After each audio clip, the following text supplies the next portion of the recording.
Welcome to another episode of 3000 NFL Mock Draft, the weekly podcast where myself, Kenneth Arthur of fieldgoals.com and Rob Staten of SeahawksDraftBlog.com get together to talk about the NFL draft and all things surrounding it, as well as at the college level, the pro level, and just what goes into these mock drafts that eventually lead into the actual draft that is much different than most of your mocks. And just how we get to this point and what's going to go on for the 2016 NFL draft as that draft order starts to round into shape right now with the Tennessee Titans leading the way for the number one pick, followed by the Cleveland Browns. And with us today to talk about the draft, its philosophies, as well as a couple of key players in the draft and team needs, is Dan Hatman of the Scouting Academy. Dan previously has been a scout for the Eagles, Jets, and Giants, scouting on the pro side, and is now with the Scouting Academy teaching people how to do what he does as a scout. Is all of that correct, Dan? You got it. Awesome. Well, very good to get your knowledge here for 3000 NFL Mock Draft. Our first guy with a scouting knowledge background, and there's lots that we've discussed a lot of the players. We haven't really necessarily talked about a lot of the philosophies. One player we haven't talked a lot about so far on this podcast, we've talked about him sometime, I guess, because when someone wins the Heisman Trophy, you should mention him once or twice on a football podcast that specifically surrounds a lot of college. And that's Derrick Henry of Alabama. Dan, recently you had talked about Derrick Henry and his draft status, and I know you were just diving into, this class. You have not so far really gotten into the whole, everybody in the draft, only a few players, and one of them you took a look at was Henry, and somewhat controversially for some people said that you could see him as a fourth round pick. Can you go into a little bit of depth about the background on Derrick Henry and where you came across that fourth round, and if there's any budging so far between then and now? Absolutely. So Henry's a fantastic player to watch. Had an excellent college career. Now this year was his primary starting year, but he played well the last two as well in the rotation. And the question posed to me by Ryan O'Halloran of the Jacksonville.com, they're just covering a local kid, up for the Heisman and asking a few questions about, hey, how was his year? Who does he compare to? Where might he go? Just kind of give the local fan a little bit of flavor about him, and that totally makes sense. And so I sat down and dove in the film, and there was plenty to like. And there's also some holes to his game, and the holes aren't from a technique standpoint or not from a mental or vision standpoint. I just think there's a few things for a guy with his frame that he lacks from an athletic ability standpoint by comparison to other kids in the league and other guys in his class. And so I had a question posed to me today.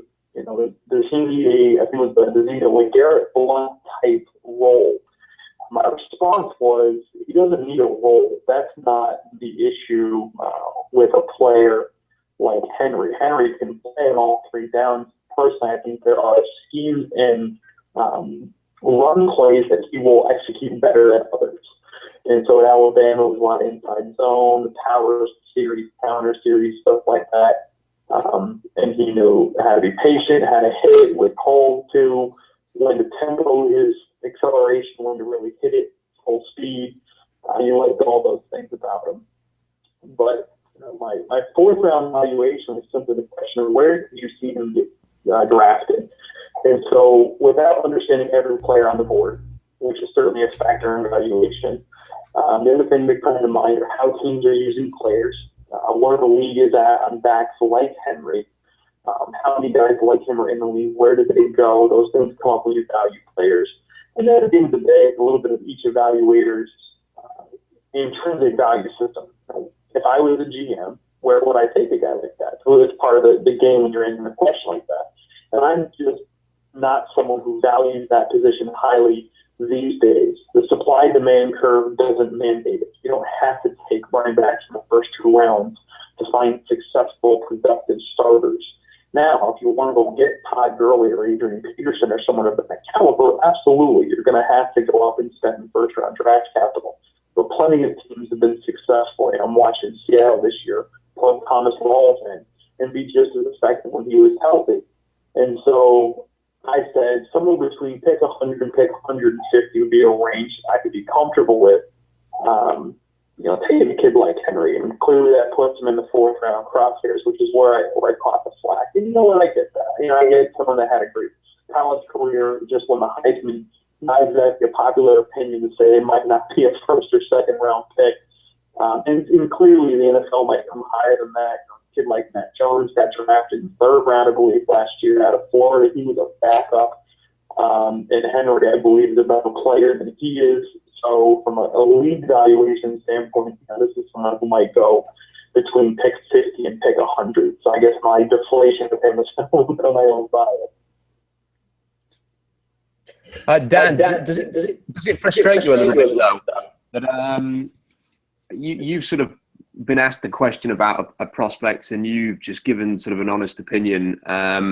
You've not sort of made a really dramatic case saying that you think that Henry is a terrible football player or anything. You've basically just said, this is the kind of range that I would be comfortable taking a player like this. The headline is ex-NFL scout places fourth round grade on Heisman winner Derrick Henry. And then you get someone like Gil Brandt sort of with a little bit of a snarky tweet saying, with that evaluation, I can see why he's an ex-scout. And that kind of made the story a lot bigger. How do you react to that? And, is that the kind of thing you come to expect with the internet these days, with everybody sort of having an opinion on the draft? Well, I guess I should be complimented if the godfather of scouting was talking about me at all. I wish he actually knew who I was or had read my full Henry report, which I doubt had happened when he sent the tweet. But no, listen, I totally understand when you're talking 140 characters and you're trying to put out a headline. That's something that catches people's eye, and that's the name of the game for media outlets, to catch someone's eye. Yes, the unfortunate thing in this space is that, one, I don't think anybody really dove into the rest of the context. I think from a reader standpoint, I'm not sure everybody dove in and really saw the things that I highlighted as being good about a guy like Derrick Henry. And generally speaking, the assumption is when you place a grade like fourth round valuation on a player, that means I don't like them. I'm saying that there is a possibility that there are 100 players in this class that I like better. It's possible. I don't know. I haven't seen the whole class. I'm not in a position to accurately value the entire board. It's just simply based on what I know as of today. And yeah, it was a little bit frustrating, and it certainly caused me to go back and actually publish my full report with notes and the whole 9 yards on Inside the Pylon, just to give people a chance to say, hey, I'll pull back the curtain and show you exactly what I'm thinking, good, bad, and different, and you guys can really judge how I'm viewing them from there. It's interesting, like with Derrick Henry, and you look at the stats, he led the NCAA in carries, yards, rushing yards, touchdowns, rushing touchdowns, that is. The numbers themselves are, quite good, though coming on a team like Alabama where they're going to have first-round offensive linemen and, great talent all over the field and on both sides that is going to be going into the NFL.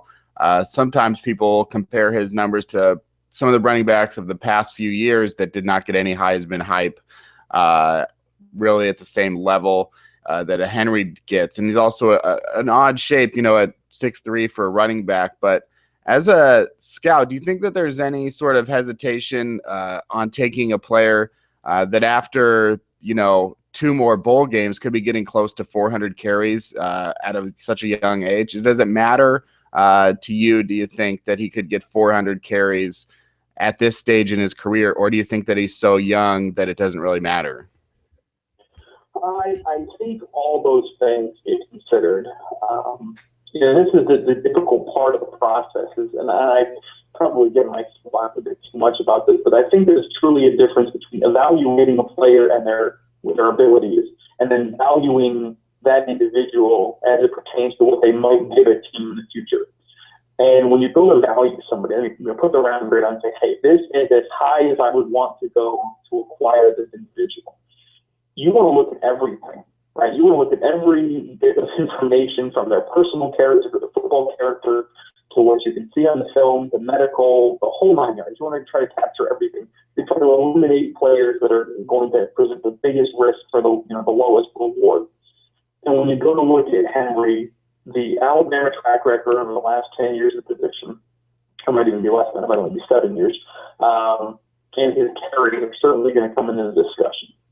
So how do I personally view those two situations?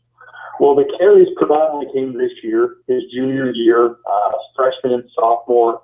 I don't know if he broke 100 carries in either year. I'm sure someone can fact check me on that. So you have an individual who hasn't had 3 years of wear and tear before potentially coming out. He also, I don't believe, has officially declared. And then of those carries this year, I watched 3 games of this year and one from 2014. And I'll say in the 3 games I watched, which were Wisconsin, Ole Miss, and Auburn, 2 earlier in the Iron Bowl 8, he didn't take a tremendous amount of contact. Which you can imagine, I guess is what I'm trying to say. So once you picture someone who's carrying the ball that often, you think it's getting hammered all the time. He has a really kind of unique ability, I call him smooth. I'm trying to find the right adjective to describe it. But when he gets in the open field, he really does have good speed. And he has such an imposing size that you actually see players change their angle. And, very few guys want to get in front of him and go body to body. So he gets a lot of glancing blows. And not to say that those can't over time, start to have an impact. But he doesn't get as much direct contact as I would have imagined. And even on some of his interior runs, he has a little bit of what I'll refer to as the sixth sense about tucking in behind blockers and kind of following them all the way to the tackle point. And so he's not exposed by himself in the open field, taking on 4 or 5 bodies all the time. And I think those things actually help limit the impact of what would otherwise come from that many carries. When you think about that many carries, you're just picturing a guy who, at the end of every play, by himself in the open field against 3 defenders. They're all hitting him. He's going down. He's just getting beat up time and time and time again. And he is a physical player. He does have physical contact, but it wasn't as much as I would have anticipated. And then in terms of the Alabama piece, it's tough. You look at them. It took Ingram a little while. Richardson clearly didn't pan out. We would have expected him to. Lacey was probably the least hyped of the bunch, and he had obviously a strong start to his career. This year's been a little bit misnomer, but as has the entire Green Bay offense. We'll see how Yeldon continues to develop in Jacksonville. I want to believe when I go into an evaluation, I can look at that individual as such and isolate them out and say, I'm watching this individual play the game of football with the people around him. Ingram had different blockers and different quarterbacks, and Richardson had different blockers and different quarterbacks, and so forth and so on. And really trying to tell myself that, it's Henry. When you get to that time, you're getting ready to pull the trigger on a board and say, I want to draft this player. I'd be remiss to say that people don't think about those things. Well, maybe can I wait one more round, or I'll find somebody else. Some of the Alabama guys can make it. Those narratives creep up. It's the same thing as no one Russell Wilson's height has been that effective. You'd be the shortest effective starting quarterback that we've seen in a long time if ever. And so therefore, I just can't see myself taking them in the first round or the second round. Both things do end up impacting decision making. I mean, just on Henry, Dan, I mean, having seen a fair bit of him, I think one of the things that sort of people don't realise with him is that he might be 6'3" and 242 pounds, and he's got this obviously great production at Alabama. But, how many running backs in the NFL are 6'3" and 242? Very, very few. There's probably a reason for that. And the second thing is that he is not sort of Marshawn Lynch, is he? I mean, people will look at the size and kind of expect that type of running back, but for him, he's very tall, isn't he? A little glancing touch, those long legs, and he tends to go down. He doesn't break many tackles. If he gets hit in the backfield, he generally goes down. So the best thing with Derrick Henry, which is surprising given his size, is sort of getting to that second level, isn't it? If he can get a crease, get into the second level, he's actually more of a home run hitter that can sort of break off these big runs when he gets into space, as opposed to somebody who's going to be getting the hard yards in sort of the line of scrimmage area and sort of pushing the pile for an extra 2 or 3 every time. That's one of the reasons why when I wrote him up, I mentioned the fact that I think he's a little bit more offensive line dependent than I would have anticipated for someone his size. From the standpoint of the most explosive plays he brings in the field when you get that chance to get to that second level. Ideally, when he's gotten there with the head of steam, his acceleration from having to stop mid-run and then accelerate a second time is not in the upper echelon. And so, to see him hit those runs, he's just clearly moving away from the field.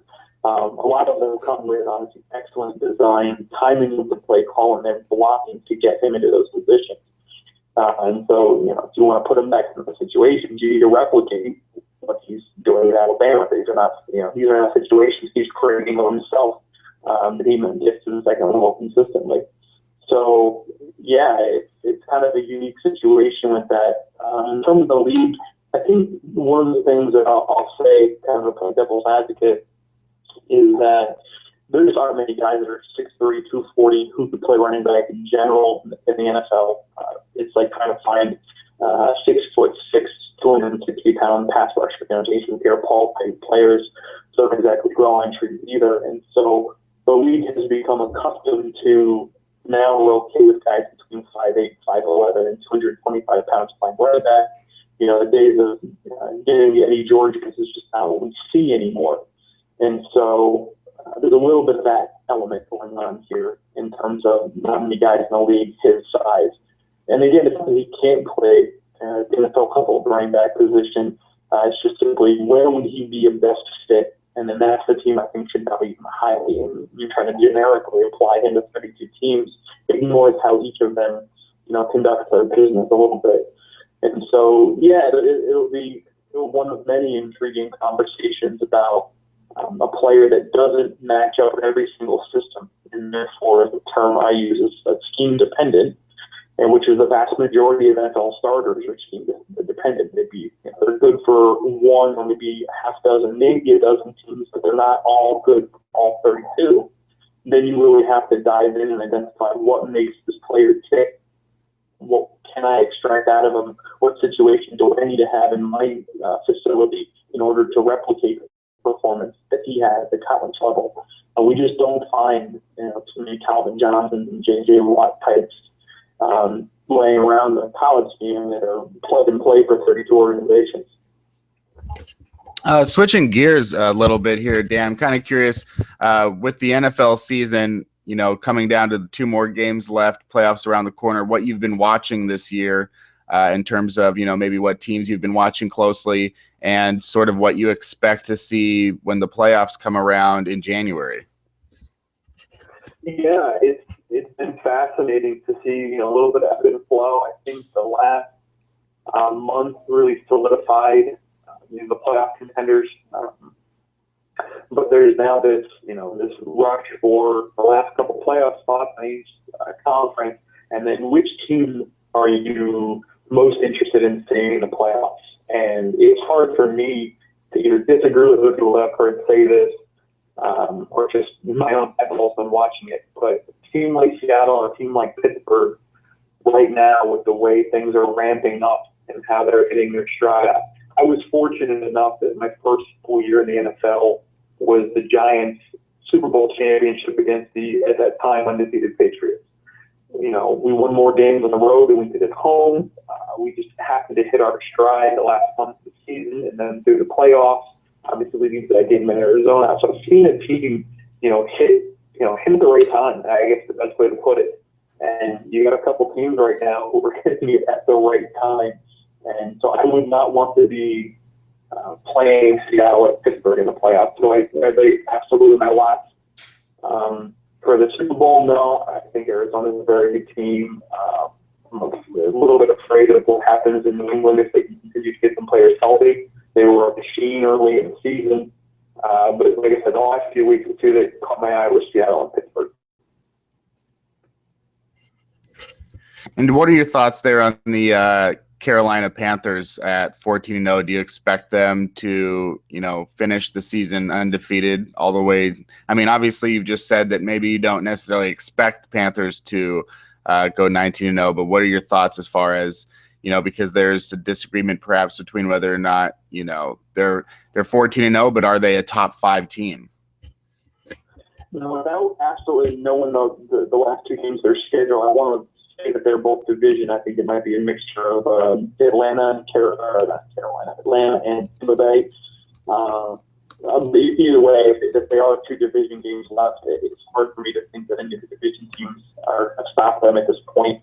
The Giants came back 28 points, gave them everything they could handle in the third and fourth quarter, and still couldn't manage to pull it off with a late field goal there. So I am absolutely anticipating seeing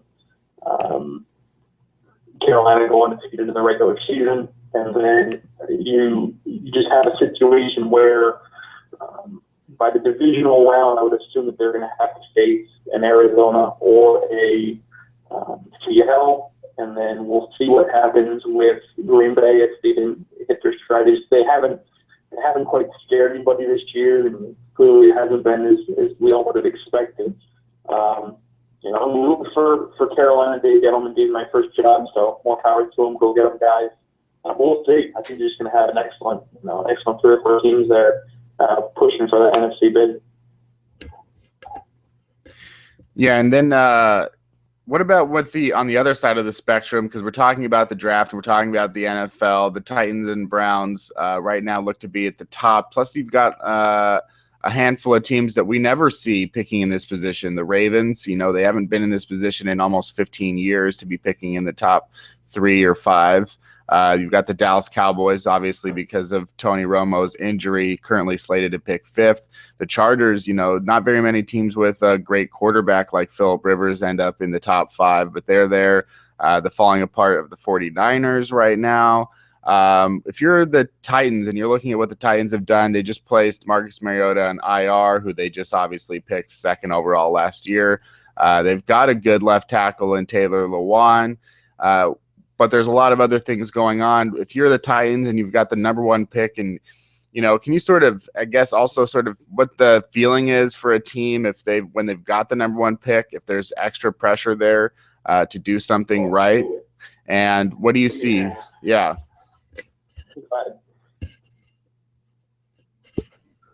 You finish that question. I'm sorry. Oh yeah, just like what you see, like you were saying about the pressure of picking 1st overall compared to even 2nd overall, but also if you're the Titans, what do you think is their biggest need that they really cannot screw up going into this draft?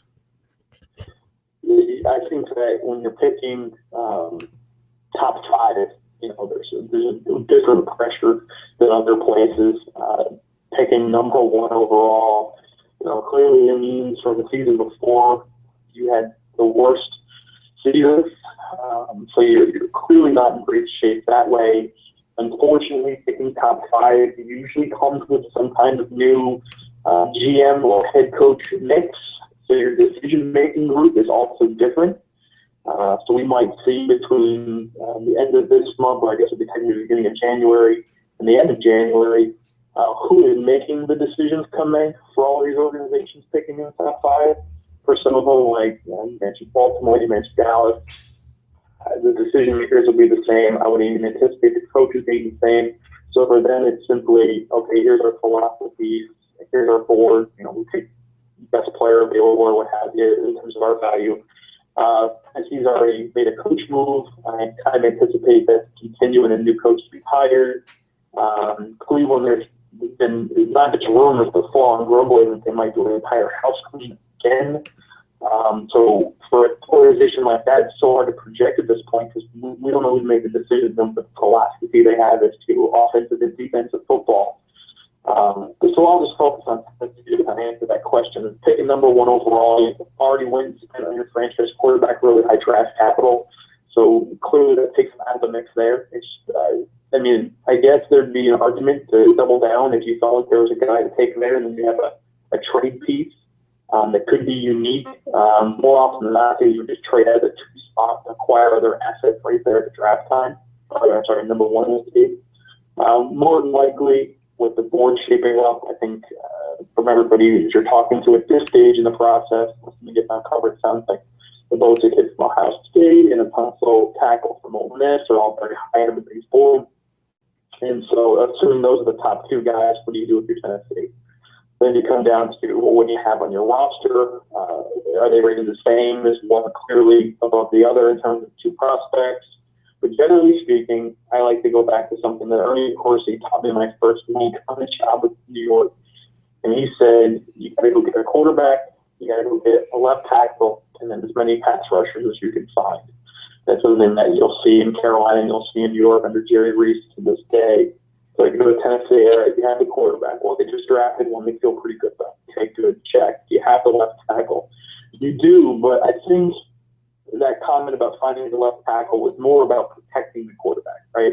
And so you look across Tennessee starting at 5. Who else can you hang your hat on who has played well and helped that quarterback be productive? And there's not many arguments to be made for anybody there. So I think Larry Tunsil, assuming he is the next guy on the board, could absolutely be discussed. And then the third element of that is the pass rush you can find, which clearly puts the rings the bell there. They had Vic LeBeau in this year, so they continue to run and out front. Two-point pass rushers, base down, same 4-down on multiple run. There's some position you can find for Joey Bosa amongst that group. If he's the best for you. So I think that they have a potential here to take just whoever they think the top player, not have to fit a need per se. Dan, I just wonder what would sort of be your take on the whole Robert Nkemdiche off-field situation? I think that he's announced now that he's going to declare for the draft. How are teams going to handle him? What are they going to need to see? How often will they spend serious time sort of just looking into his character background? And what are the sort of things that teams do to try and get an angle on whether or not this guy, can be trusted to come in as a potential first-round pick, despite the headlines that he's made in the last few weeks? I really hope that teams aren't all of a sudden doing work on Robert. You would hope that this is a player that has clearly been rumored to be someone that was going to, make himself eligible the whole time. I don't think it was a mystery to any general manager as to that. When you sent your Southeast scout in Ole Miss, you put Robert on the list and you said work him up as if you work up everybody else. We expect to declare as eligible. So from that standpoint, you should already have workup done on him. What does that mean? It means you talk to everybody from position coach to coordinator to the head coach to academic liaisons to medical and training staff. Depending on your connections at that university, you go further. You talk to professors. You talk to people on campus. I've heard of scouts with great insight from the local bartender at the watering hole who, was able to give you a little scoop that way. I mean, you are asking anybody and everybody that you think can give you unbiased information as the character, that individual for it. The problem is that unbiased part, you really got to be able to weed through and understand who is going to tell you it straight up and who's going to sugarcoat it to make sure that their player gets drafted.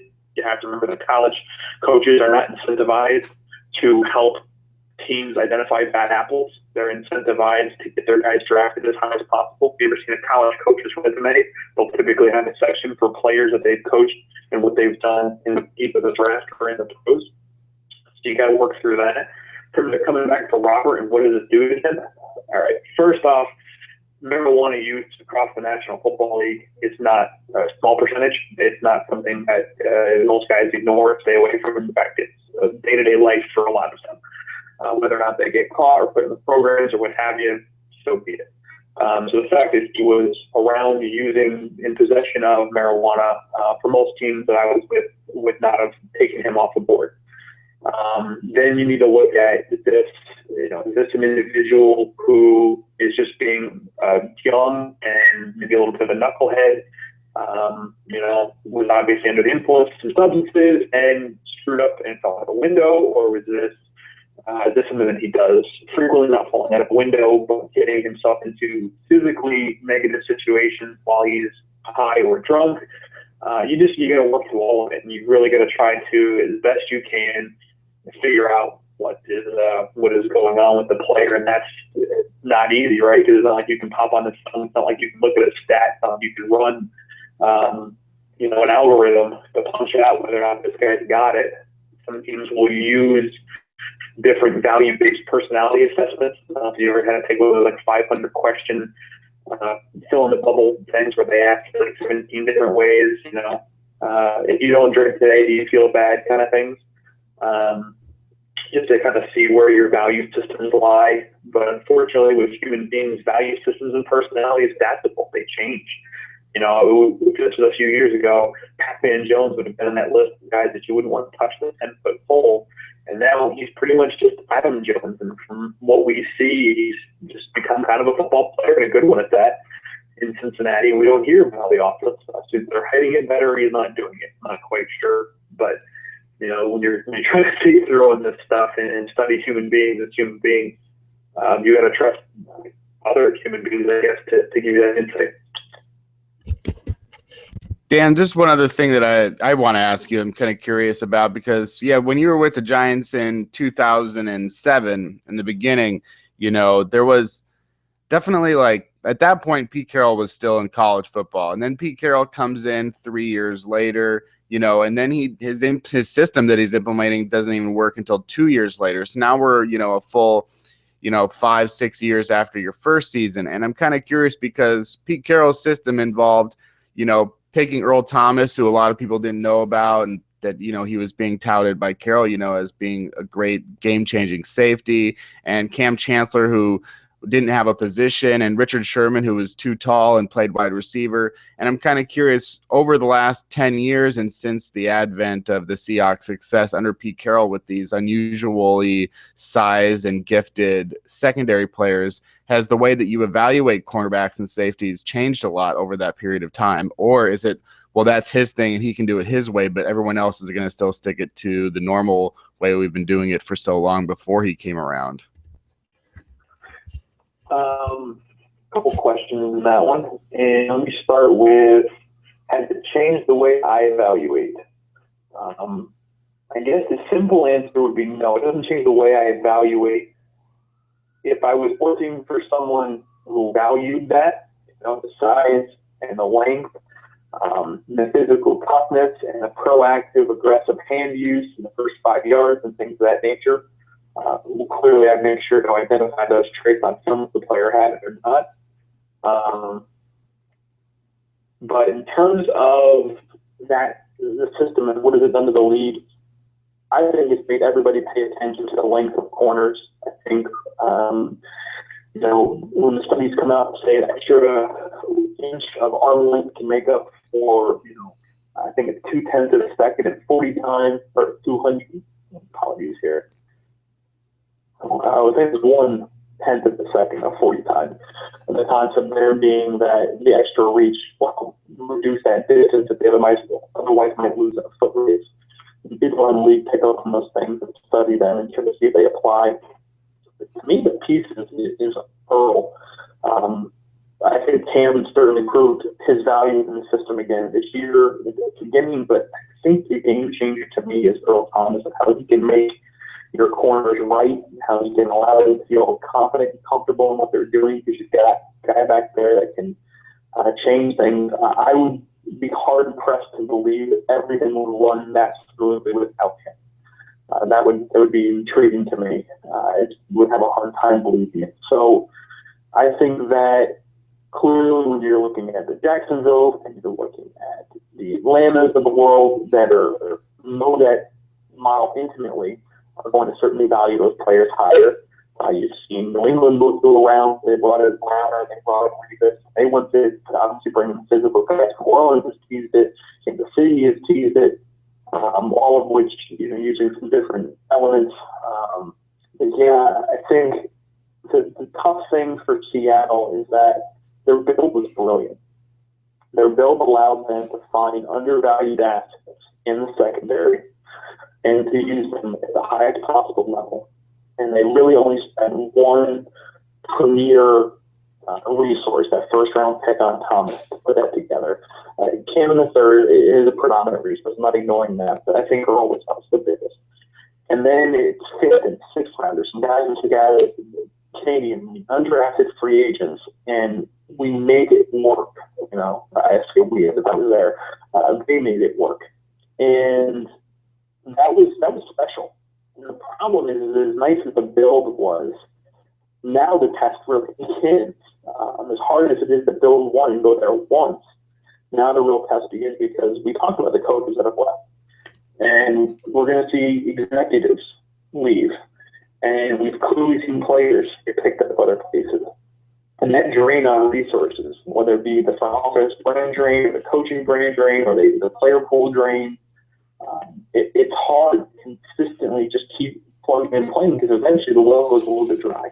And now, you know, you're not playing the same caliber or a slight notch below, but you're playing a full notch below or 2 notches below to plug the guy in.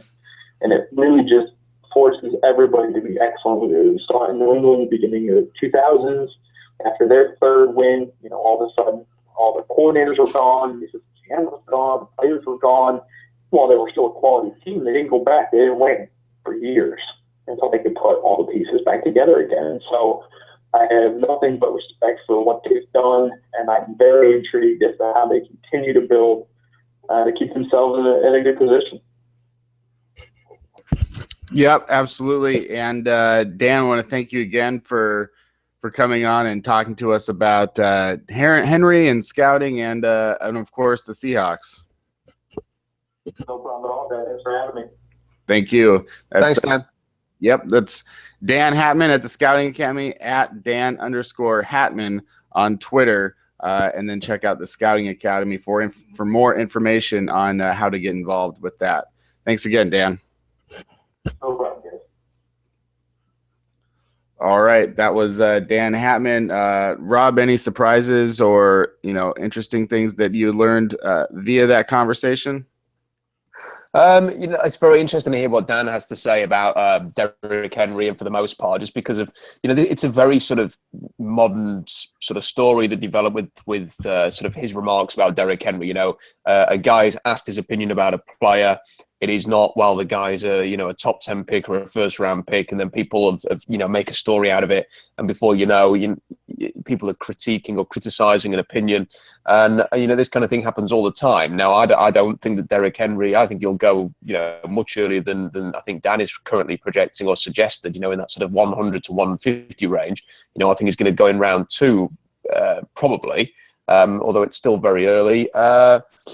But there is sort of this real. I don't know if you've kind of noticed this, Kenny. You may well have in sort of just the general NFL theme, but people don't like opinions that are ultimately very different to to what is sort of considered to be either the status quo or the conventional thinking. And as soon as you sort of move away from that, you leave yourself open, particularly in the drafts, to criticism. And there's been a lot of that over the years. And it just, I don't know, it's just something that I think is very modern and down to the way that social media is. Yeah, I've learned that contrary opinions don't always go over so well, and you will have, especially through Twitter, a myriad of people that have now latched on to you forever when you say something negative, perhaps about their favorite player, or go against the grain in terms of a draft grade. Obviously, it works more in your favor, say, if you're a Rob Staten, who not necessarily is downgrading a bunch of players, but I think, the fact that if you want to stick with Sean Coleman as, a top 10 pick or a top 2 left tackle, then hey, then maybe you'll get some more love if it happens. But definitely if you go out there and say that Vernon Hargreaves isn't a first round pick, you will find some angry Florida fans on Twitter, as I have. I don't know about you, but I didn't have anything necessarily to say to that person. Clearly, I think Vernon Hargreaves saying that his draft status isn't, if it's not that as good as other people think. Clearly, it does go against the grain. But if we didn't have different opinions on stuff, and if we didn't, stick up for what we did believe in for whatever reason that we have for them, then what's the point of it? It sort of degrades your whole process everywhere around. If you're just going to say, well, for this reason, I will make an exception for Hargraves or Sean Coleman one way or the other. And you can't necessarily do anything other than just stick exactly to the plan that you always have. And maybe you'll be wrong once in a while, and maybe you'll be, but those times that you're right, it'll make you feel so much more justified than being wrong a couple of times, perhaps on someone else. As far as Derrick Henry, I just don't have a good taste in my mouth for Alabama running backs, and maybe that's unfair for him. But really, the history of Alabama running backs in the NFL, it's Sean Alexander and then everybody else. There isn't really anyone close to Sean Alexander, and that's over the last 50 years of Alabama running backs going to the NFL. And as good as Sean Alexander is, the second best might be Eddie Lacy, who was benched for James Stark just earlier this season. Yeah, the thing with Henry is that he when you sort of talk about the guy and you look at him, and there are some runs that he did. I think even last year he probably did some more impressive sort of highlight reel plays that we've not always seen this year. I mean, he's been a real workhorse for them. A lot of totes of the ball, and he's made some big plays. But he's not what you'd expect. And for me, he doesn't fit remotely what Seattle wants in a running back. And while I can see them being slightly intrigued by his sort of size and his breakaway speed, I just cannot imagine for the life of me Seattle drafting him. A guy who ultimately glides at the second level but needs to get there to sort of be really effective is not really what they're all about. They've gone for these sort of action running backs who, are good in traffic and can get an extra few yards after contact, and, incredibly athletic and compact and good sturdy frame, but ultimately quite compact. And you see that with Thomas Rawls, and you see it with Christian Michael, who's back on the scene.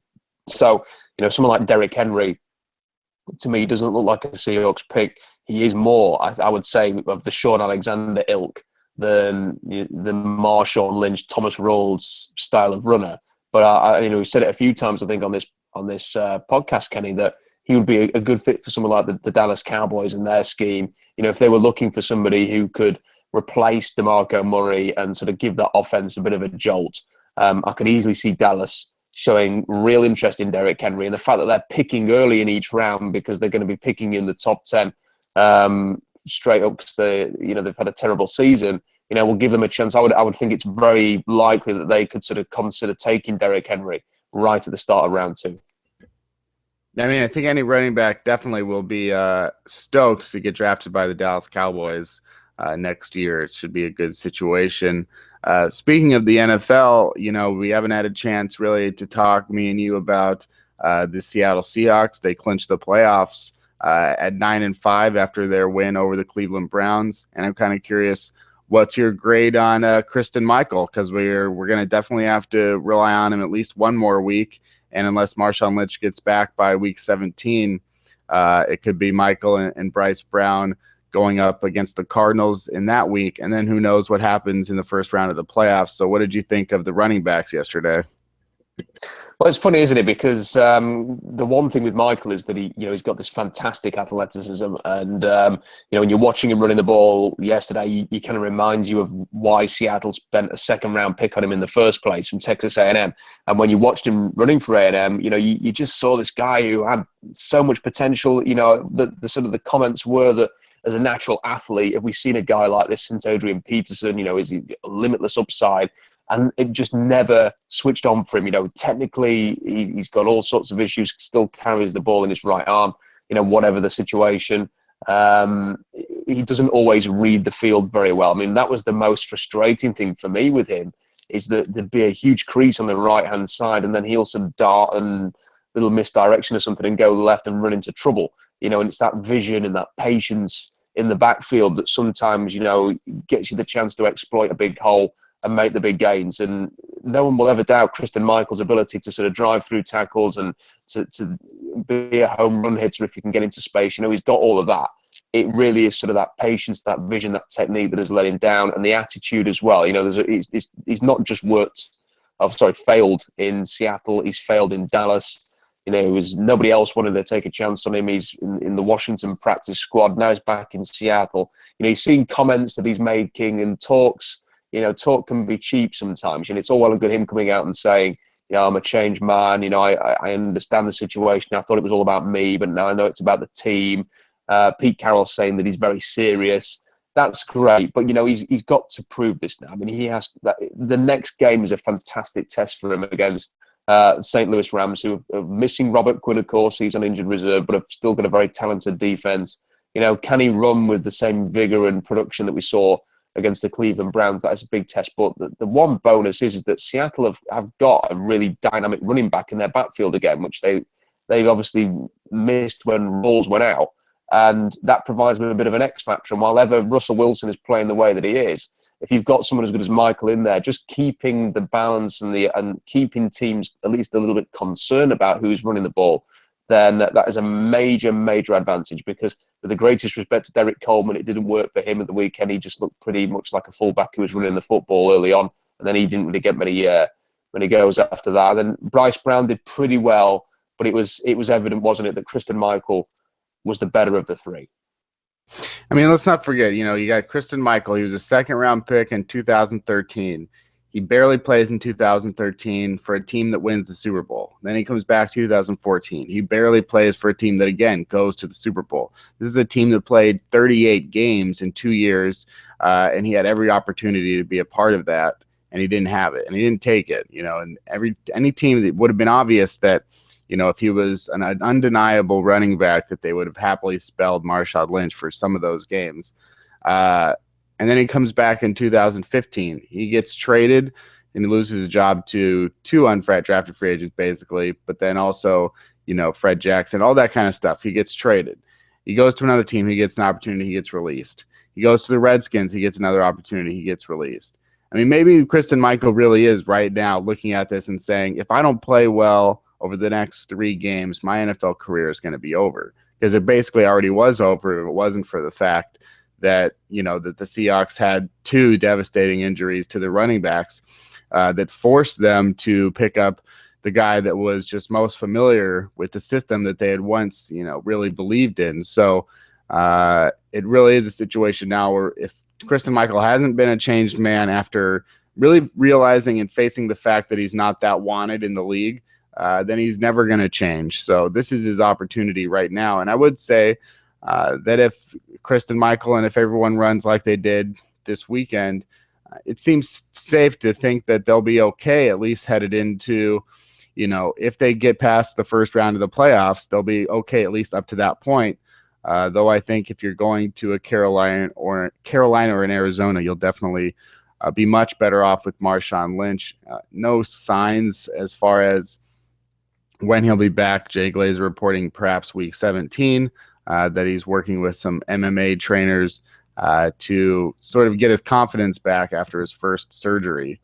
So it is interesting as far as Christian Michael. The other situation that's interesting is, while Russell Wilson has been historically amazing, it sort of overshadows the fact that Doug Baldwin has broken some records and done some things that's rarely ever been seen before.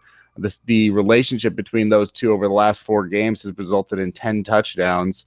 It's pretty phenomenal to see how much that's working right now, especially after the fact that Doug Baldwin, he's been here for a long time, and this is unlike anything we've ever seen from him. And we start to wonder now what kind of ceiling he could have in terms of yards and touchdowns if this is working all season long. I'm kind of curious, do you think that this is not sustainable, but where is the ceiling now for Doug Baldwin based on what we've seen over the last month?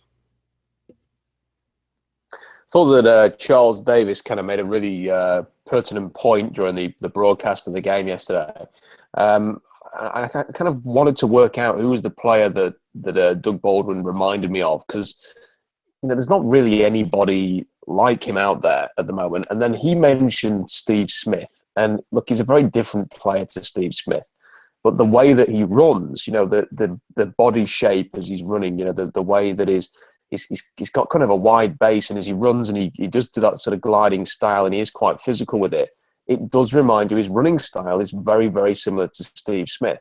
Now, I don't know whether or not he would be a Steve Smith style guy in a different offense. I think he's probably more likely to be in that kind of Danny Amendola, just Julian Edelman style, maybe if he was in a New England system, who's just that mass production in the slot.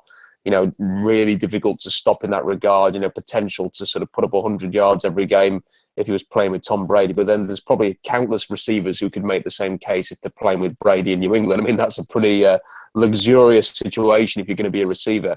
I think the big thing is, what would he be on a team that has maybe not got quite, maybe he's got a sort of a second tier quarterback in there, but still likes to throw a lot. I mean, I still genuinely think that he could be a number one. And I think it is just that Seattle's, not a natural number one, but someone who can sort of lead the team in receiving yards as he is in Seattle.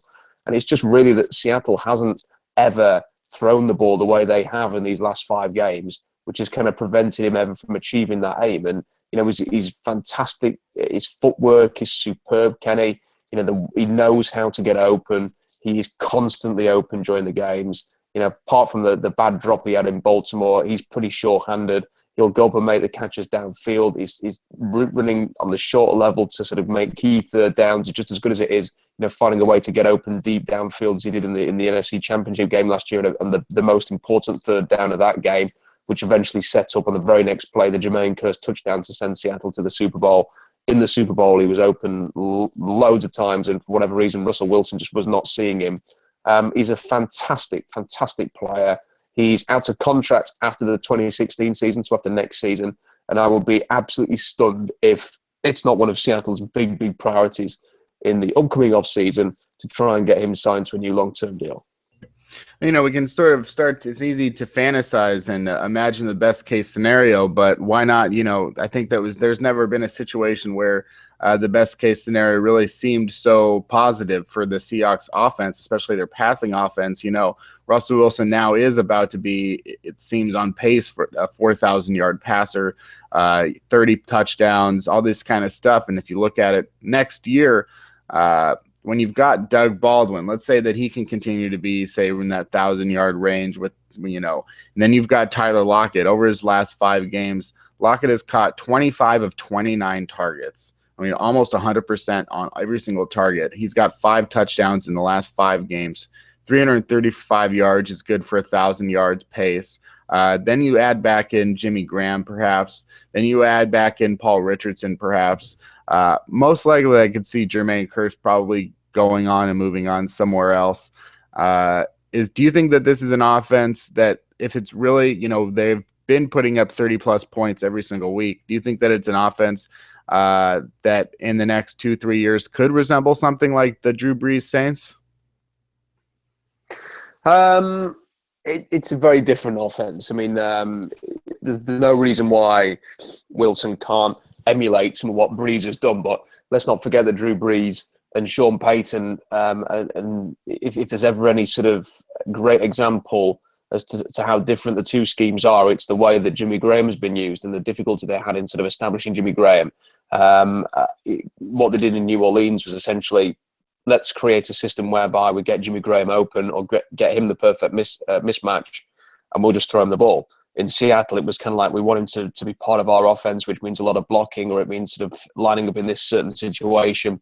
And if he's the guy that is open, we'll try and get him the ball. So it's very, very different. And I don't think that the way Seattle plays, even today, is going to be conducive to sort of Wilson becoming a Brees type quarterback. However, having said that, if they continue to play this way, and if teams can't find a counter to sort of what Wilson is doing, I'm not sure what the answer is. I do think we're going to come up, and it may well be this weekend, Kenny, where we see a team that is just has watched all of the tape over the last few weeks and will just find a way to impact the flow of this passing game, and will just sort of make it have a sort of, not so much an off weekend, but a game where it just takes a little bit of a step back. And that could easily be this weekend against a St. Louis team that has played well against Seattle over the years, even at CenturyLink and the Jeff Fisher. So, that's the possibility there.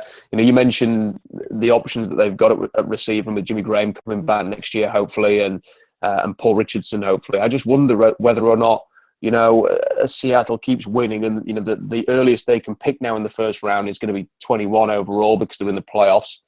whether or not something like another receiver becomes a possibility there. If Seattle won the Super Bowl or got to the NFC Championship game or something like that, they've got the cap room to potentially re-sign all of the guys they need to, and Okung and Sweezy and Irvin. If they did all of that and they suddenly found themselves picking at the very end of the first round, do players like Will Fuller at Notre Dame, do they sort of like become onto the radar here, especially if Jermaine Kearse does move on as we discussed there? Is that something that could be a possibility, even if Seattle moves back into round 2 and then takes him? Because I just feel like Wilson is becoming more and more important to this team. And with Marshawn Lynch likely to be gone in the offseason, and with Wilson taking on more and more of the responsibility, if you're going to lose Kearse, and with you're not really able to trust Richardson to stay healthy after 2 years, would someone like Fuller line up brilliantly alongside a Baldwin and a Lockett, real dynamism and speed there with that 3? He has a little bit of Deshaun Jackson to his game. That is kind of what they were hoping with Paul Richardson. Is that something that we need to consider down the line? Obviously, there's a lot of other positions that they will consider. It's just something to throw out there, because all of a sudden Seattle looks like a team that can afford maybe a luxury pick or two. Absolutely, and that's another thing that'll be interesting, which way the Seahawks decide to go. I do think their offense has certainly been as fun or as exciting to watch as it has in any season since probably 2005 with Sean Alexander and Matt Hasselbeck. Perhaps in a different way, this is even more exciting, if just in the way that Russell Wilson and has been so historically significant. Just last little topic to broach real quickly, because it is getting close to the playoffs, and we do sort of know who's going to be in the NFC playoffs with almost 100% certainty, and there probably won't be a lot of seed changing and moving around. The Washington Redskins, if they win this weekend, they'll clinch the NFC East and host in the 4 seed most likely. Kirk Cousins over the last half of the season has been playing as way better than anyone could have ever expected a Kirk Cousins to play, a passer rating of 115 over his last 8 games. That's probably not as much of a gimme as we would have thought it was just a month ago. You've got the Carolina Panthers at 14-0, though they just blew a 28-point second half lead this week to just the Giants. And the Arizona Cardinals is playing as well as anyone in the league, just lost Tyrann Mathieu for the season. I'm kind of curious, as far as the Seahawks go, which team is your favorite in the NFC? Which is the team that you think might be getting a little bit overrated at this time of the season? What are your expectations now that we're just about to hit those playoffs? Well, you're right. Washington wouldn't be a walkover if it ends up being Seattle and Washington, but it's still Kirk Cousins. It's still a Washington team that can't run the ball to save their lives. It's still a Washington team that has holes on defense, and if Seattle went there, they would be the favorite. And then they would, if they were to win that game, would probably end up playing Carolina in the next round, which would be just a classic matchup there. We've talked in the past, Kenny, about whether or not Carolina looked like a team that is destined to go one and done in the playoffs after a fantastic regular season. Still think that's very possible. I saw that game against the Giants, and at times Carolina looked fantastic in that game, and then there were times when they blew. What was the score? 35-7. To blow a 28-point lead, was it, in pretty much the fourth quarter, and as quick as a flash, the game completely changed. But then they still had the ability to go back and win the game with a field goal drive at the end. So they've had a few scares. It's surprising that in all of the close games where they've had a few scares, they haven't lost one yet. I think that Seattle, having won there 3 times in a row, will help Seattle as much as Carolina winning in Seattle already. Will give them a boost. I think that the fact that Seattle knows that they can get to Carolina and win would be a huge plus for them. I thought that Arizona looked great again yesterday. I think if you're going to pick a favourite in the NFC, it kind of has to be them, even with Matthew's sort of injury yesterday. It's Palmer just looks in the groove, and they all of a sudden had a running game last night, which looked incredibly threatening. I know they were playing a pretty horrible Eagles team who couldn't stop turning the ball over, but they just seem to have an overall balance and an overall toughness there. And I think that, I don't know what you think, Kenny, I think there's only kind of one team that can probably stop Arizona, and that will be Seattle ultimately. So I'm not confident of Carolina beating Arizona. It could happen. It happened in the playoffs last year. Of course, they didn't have Carson Palmer.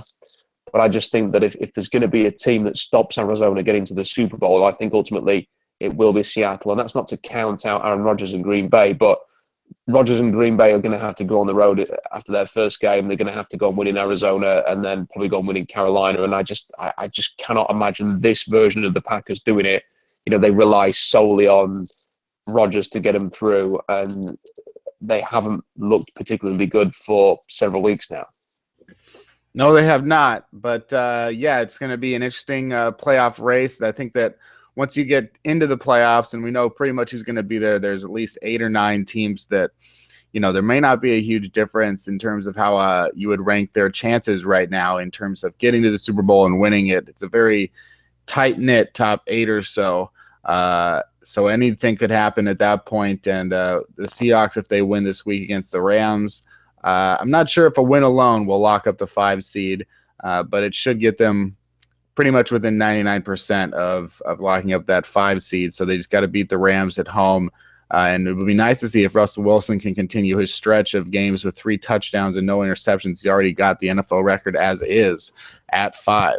So come back next week for another episode of 3000 NFL Mock Draft. Go to SeahawksDraftBlog.com for more of Rob's work, FieldGoals.com for more of mine as well on Twitter, Rob Staten and Kenneth Arthur S.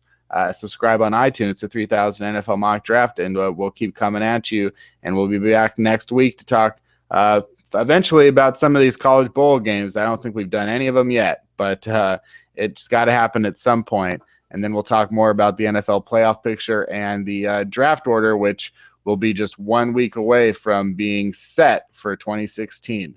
Well, at least the top 20 or so. So that's it for this week of 3000 NFL Mock Draft. Come back next week.